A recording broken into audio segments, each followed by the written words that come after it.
kehilangan orang yang dicintai tentu saja menyisakan kesedihan yang mendalam. Begitupun dengan sosok inspiratif yang akan saya jumpai sesaat lagi, Mbak Yeni Dewi, kehilangan anak yang dicintai karena leukemia atau kanker darah. Namun kesedihan dan keterpurukan yang ia rasakan, ia balik menjadi sebuah motivasi dan juga amunisi untuk membantu keluarga dan juga mensupport anak-anak yang menderita kanker yang sama dengan anak yang meninggalkannya. Dan sekarang Mbak Yeni sedang visit ke salah satu rumah pasien namanya Arfan untuk memberikan support dan juga dukungan dan juga menghibur. Seperti apa sih? Yuk ikutin saya.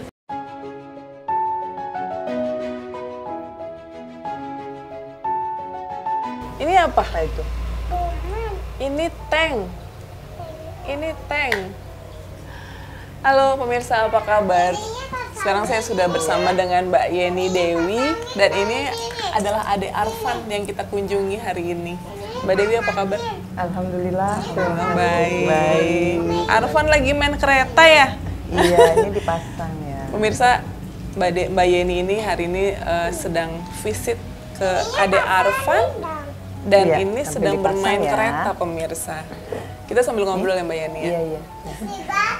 Banyak ya Mbak Yeni, jadi gimana sih awalnya sampai Mbak Yeni bisa menjadi relawan, kemudian mensupport para orang tua dan juga adik-adik yang terkena sakit kanker.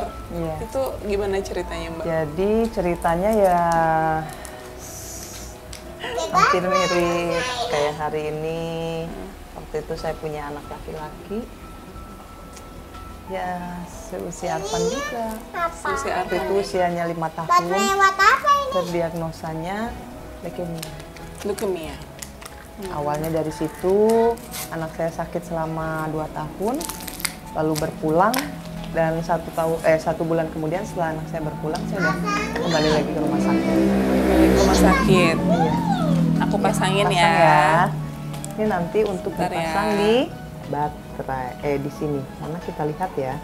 Oke. Udah bisa dibuka nggak? Nih, Oh, ini. udah kepasang nih relnya. Tunggu, masih copot. Nah, pasang. Iya, copot lagi. Oke. Nah, kalau Arfan ini sakit apa? Leukemia. Leukemia juga. Leukemia. Oke. Kemudian Mbak Yeni kan pasti ada rasa kehilangan yang sangat waktu itu, apalagi sudah 2 tahun ya. Iya, 2 2 tahun tahun ketika merawat. itu Iya. adik Taufan almarhum sakit kanker. Iya. Pasti Iya. rasa kesedihannya sangat dalam gitu kan Mbak. Iya. Gimana sih caranya membalikannya menjadi sebuah motivasi, sebuah amunisi untuk membantu adik-adik yang lain, keluarga yang lain juga gitu. Jadi pada saat mendampingi anak saya pengobatan, itu kan banyak sekali ketemu sama orang-orang baru dengan perjuangan yang sama atau yang hampir-hampir sama seperti itu, sampai ya awalnya sih sedih-sedih ya, sedih lah pastinya gitu. Pada saat anak saya sudah berpulang itu, tapi di tengah kesedihan itu saya kok merasa ada sesuatu yang bisa memenuhi ego saya gitu. Ada suasana, ada momen-momen yang bisa membuat saya merasa saya tuh deket gitu sama anak saya. Ya dari situ ya itu salah satu yang bikin saya semangat itu. Lalu ketemu lagi orang-orang baru yang mempunyai tujuan dan pandangan yang sama terhadap anak-anak dengan sakit berisiko tinggi ya, terutama kanker. Nah di situ tambah semangat lagi karena ternyata di luar sana itu banyak loh teman-teman yang sama visinya seperti saya. Nah itu udah jadi kayak dimudahin aja jalannya pada saat itu. Terus ini kan kegiatannya sudah 8 tahunan ya. 8 tahun ya Mbak? Iya. Ya setelah berjalan setelah 4-5 tahun tuh baru menyadari bahwa oh mungkin ini ya yang dimaksud sama Allah gitu kan. Kalau awal-awal kan mengikuti apa yang saya rasa nyaman, kegiatan-kegiatan yang sebetulnya bisa mengalihkan fokus saya dari kesedihan itu. Nah, kalau dulu boleh sedikit cerita gitu ya, supaya untuk memberi gambaran juga kepada pemirsa di rumah gitu. Bagaimana sih perjuangan Mbak Yeni ketika merawat Taufan selama 2 tahun? Kesulitannya apa aja yang dialamin, Mbak? Kesulitannya itu kalau anak saya udah marah, udah sedih banget, itu tuh pukulan yang sangat berat buat saya sama suami gitu. Karena kan kita udah pakai segala cara, terus menghadirkan suasana senyaman mungkin, suasana yang berbeda-beda untuk apapun yang bisa diusahakan gitu, kami usahakan. Tapi kalau misalnya dianya udah marah, udah bosen, udah kesel, tuh berat banget. Iya. Ada dua baterainya ya. Kemudian Mbak Yeni kalau gimana ya, kalau misalnya pasti berarti kan orang tua juga mengalami hal yang sama ketika anaknya juga menderita sakit yang sama dengan almarhum Taufan gitu kan. Apa yang Mbak Yeni lakukan untuk memberi support buat mereka gitu kan? Ya menceritakan atau jadi temen gitu. Ada kan memang yang kami temui itu kan orang dengan berbagai macam latar belakang dan karakter gitu ya. Jadi pada saat baru ketemu, kita ngobrol-ngobrol seperti biasa, menumbuhkan kepercayaan gitu. Tapi ada juga yang misalnya agak sulit untuk mempercayai orang lain gitu. Itu biasanya saya baru memperkenalkan diri bahwa saya juga dulu pernah di posisi seperti itu. Artinya ketika masuk ke dalam sebuah keluarga, kemudian mencoba membantu, Mbak Yeni tidak langsung semerta-merta menceritakan bahwa dulu mempunyai pengalaman yang sama? Enggak. Jadi tergantung dari suasana, kondisi, dan seperti apa yang di fase seperti apa mereka menyikapi ujian ini gitu. Biasanya sih memperkenalkan diri sebagai teman gitu kan, ngobrol-ngobrol biasa. Tapi memang kalau misalnya orang tua ini membutuhkan kepercayaan yang lebih, baru saya menceritakan bahwa sebenarnya saya juga pernah mengalami dan berada di posisi seperti itu. Saya juga yakin, paham seperti apa yang dirasakan.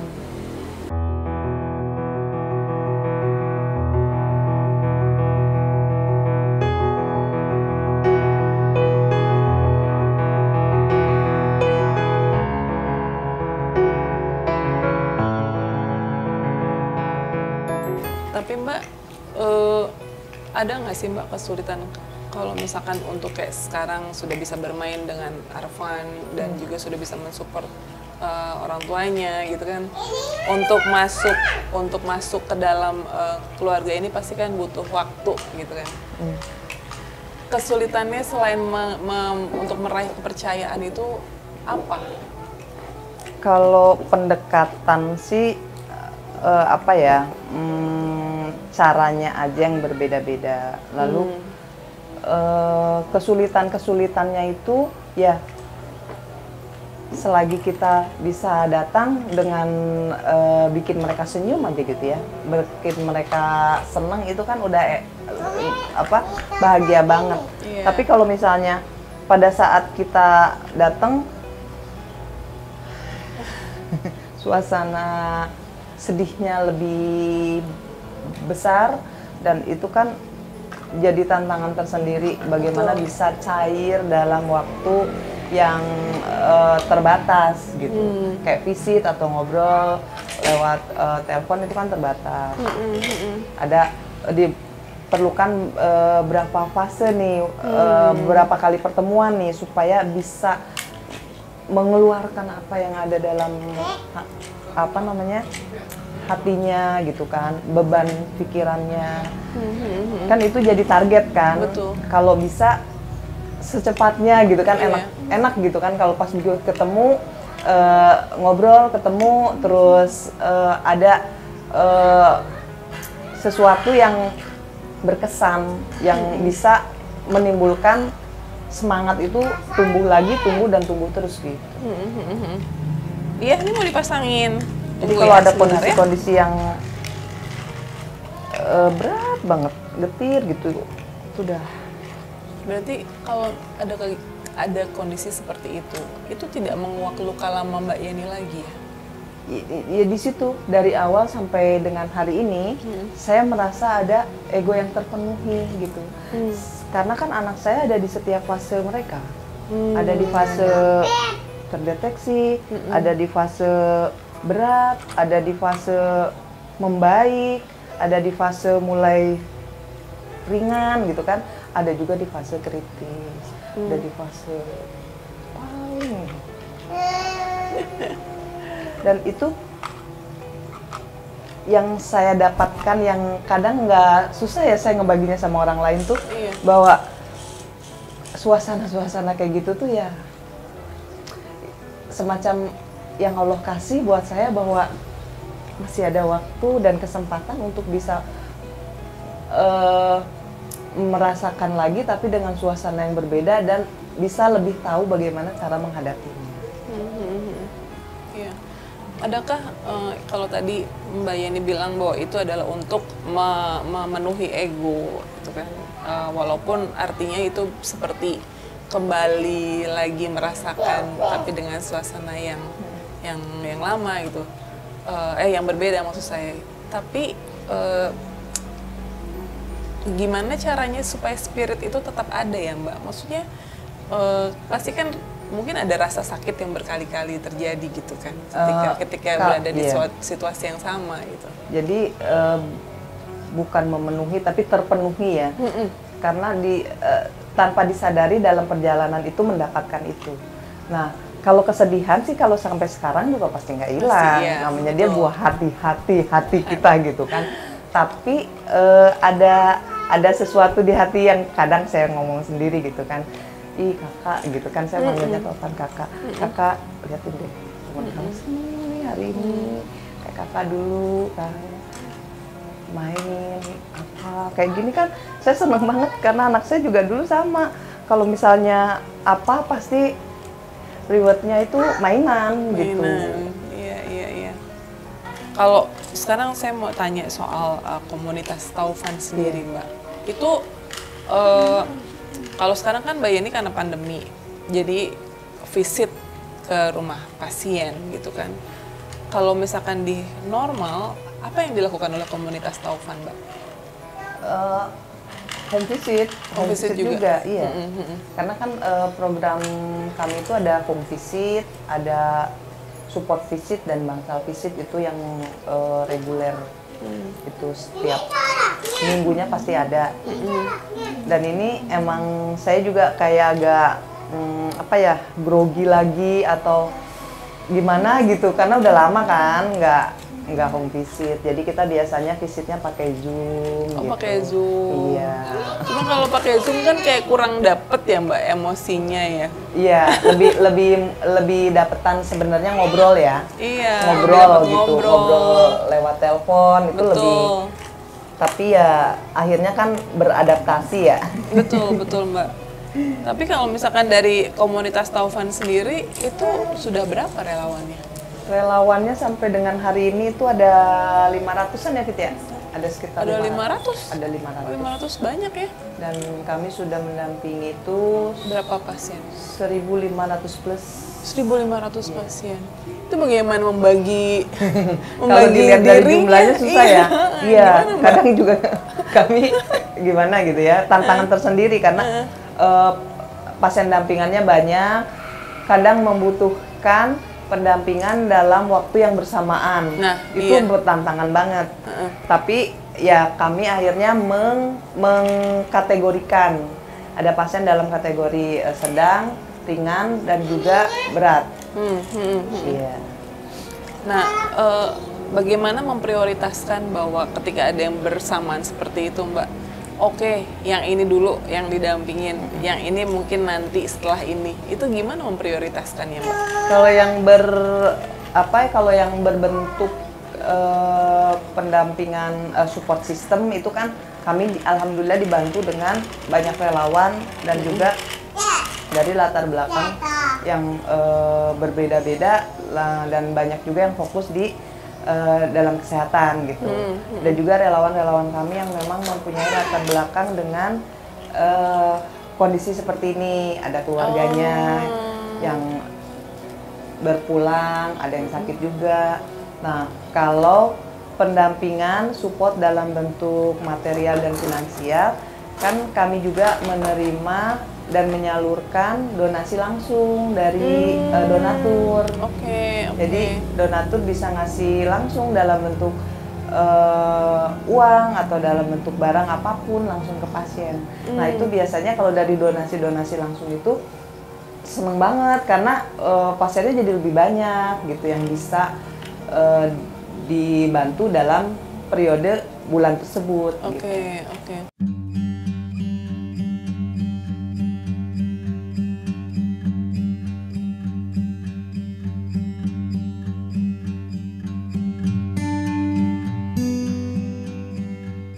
Nah, kalau selama ini Mbak, kalau ketika pandemi terjadi, apakah kemarin sempat break dulu, terus kalau sekarang udah normal lagi atau gimana Mbak kegiatannya? Kalau kegiatan pendampingannya sih enggak, semuanya tetap berjalan walaupun pandemi. Alhamdulillahnya pada saat kami berkegiatan itu memang sudah sistemnya sudah online. Gitu. Jadi gimana tuh ceritanya? Jadi Komunitas Tovan ini dari awal itu alhamdulillah sama kami tuh pengurusnya itu memang menggunakan sistemnya online untuk semua kegiatan-kegiatan yayasan. Jadi semuanya ada di grup dan kami punya grup banyak banget gitu. Nah, cuman waktu itu kan visitnya bisa offline, nah itu makin tambah seru lagi. Jadi kalau secara sistem sih kami nggak terganggu dengan adanya pandemi ini. Tapi kalau secara pendampingan ya pasti semuanya juga ya berdampak dan babak belur ya semuanya ya. Iya, benar, gitu. Itu awal-awal yang pilu banget kalau buat saya itu. Kalau misalnya selama ini pesan apa sih Mbak yang selalu Mbak Yani bisikan mungkin ke para orang tua yang mungkin punya seperti adik Arfan ini gitu supaya tetap semangat gitu kan? Ya harus semangat gitu karena kita nggak tahu apa yang Allah mau kasih buat kita. Dan saya selalu sharing bahwa pada saat anak saya sakit itu dimana kondisi saya yang sangat merasa dekat sekali dengan Yang Maha Kuasa. Kalau kondisi-kondisi seperti itu banyak juga dirasakan, tapi feel-nya itu pasti beda-beda banget gitu. Kadang pengen rasa seperti itu lagi gitu kan, yang deketnya itu deket banget gitu. Tapi ya gitu kadang jadi bahasanya itu nggak verbal ya gitu, jadi harus